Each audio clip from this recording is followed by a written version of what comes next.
Friends, welcome to cookie to kitchen.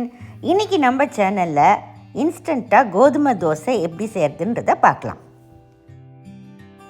இந்த தோசையோட தேங்காய் சட்னி, பூண்டு சட்னியோட வச்சு சாப்பிட்டா ரொம்ப டேஸ்டியாக இருக்கும். கிட்ஸ்க்கு பிடிக்கிற மாதிரி மொறுமொறுன்னு செய்து கொடுத்தா திரும்ப திரும்ப செய்ய சொல்லி கேட்பாங்க. அந்த அளவுக்கு டேஸ்டியாக இருக்கும் இந்த கோதுமை தோசை.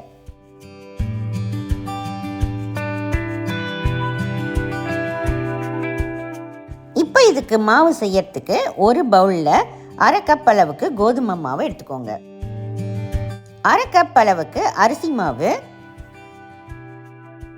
2 டேபிள் ஸ்பூன் அளவுக்கு நைஸாக இருக்கிற ரவையை சேர்த்துக்கோங்க.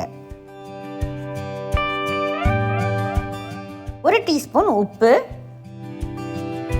அரை டீஸ்பூன் சீரகம், அரை டீஸ்பூன் மிளகு. முதல்ல இதை எல்லாத்தையும் நல்லா கலந்துக்கலாம். கலந்ததுக்கு அப்புறமா நம்ம இதில் தண்ணி ஊற்றி மாவு செய்ய ஆரம்பிக்கலாம். தண்ணி ஒரு 4.5 கப் அளவுக்கு ஊற்றிக்கோங்க. இந்த மாவு கொஞ்சம் தண்ணியாக இருந்ததுன்னா உங்களுக்கு நல்லா கிறிஸ்பியாக உங்கள் தோசை வரும்.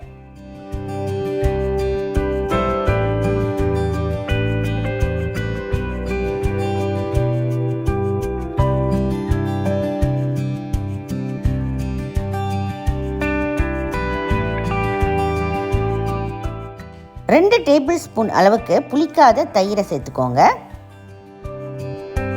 1 டீஸ்பூன் இஞ்சி பொடியாக நறுக்கினது, 1 பச்சை மிளகாவும் 1/4 கப் அளவுக்கு வெங்காயத்தையும் பொடியாக நறுக்கி சேர்த்துக்கோங்க. இது ஆப்ஷனல், வேண்டான்னா இதை நீங்கள் ஸ்கிப் பண்ணிடலாம். கூடவே கொஞ்சம் கருவேப்பிலையும் நறுக்கி போட்டுக்கோங்க.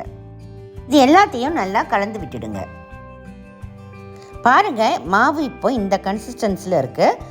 இதை ஒரு 10 நிமிஷம் நல்லா ஊற விடலாம். ரொம்ப திக்காக இருந்தால் நீங்கள் கொஞ்சம் தண்ணியும் ஆட் பண்ணிக்கோங்க. 10 நிமிஷம் கழித்து தோசை ஊற்ற ஆரம்பிக்கலாம். தோசை கல் சூடு பண்ணிக்கோங்க. மாவோட கன்சிஸ்டன்சி இப்படி தான் இருக்கணும். இப்படி இல்லைன்னா உங்களுக்கு தோசை மொரன்னு வராது. தோசை ஊற்றுறதுக்கு முன்னாடி மாவை நல்லா கலக்கி விடுங்க. அந்த ரவை அடியில் போய் தங்கிடும். அதனால் நல்லா கலக்கி விட்டுட்டு தோசை வார்க்க ஆரம்பிங்க. இந்த தோசை ஊற்றும்போது உங்கள் கல் நல்லா சூடாக இருக்கணும். வேகும்போது மீடியம் ஃப்ளேமில் வச்சு வேக விடுங்க.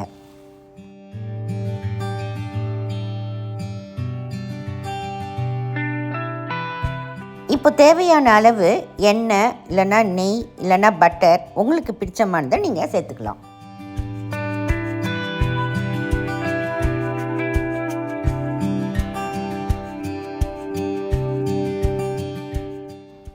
இந்த தோசையை நம்ம திருப்பி போட வேண்டாம். நல்ல கோல்டன் கலர் வந்ததும் நல்ல கிறிஸ்பியானதும் அப்படியே நம்ம ஃபோல்ட் பண்ணி எடுத்துட வேண்டியது தான்.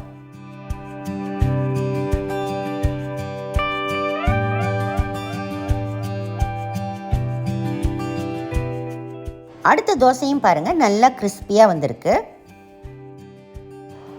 இதே மாதிரி அளவுகளோட நீங்களும் உங்கள் வீட்டில் செய்து பாருங்கள். உங்கள் எல்லாருக்கும் ரொம்ப பிடிக்கும் இந்த கிறிஸ்பி கோதுமை தோசை. சுட சுட இந்த கிறிஸ்பி கோதுமை தோசையை சாம்பார், பூண்டு சட்னி, தேங்காய் சட்னியோட வச்சு என்ஜாய் பண்ணி சாப்பிடுங்க.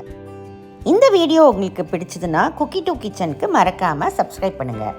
நம்ம அடுத்த வீடியோவில் ஒரு புது ரெசிபியோடு நான் உங்களை சந்திக்கிறேன். அதுவரை பை பாய். சமைப்போம், ருசிப்போம்.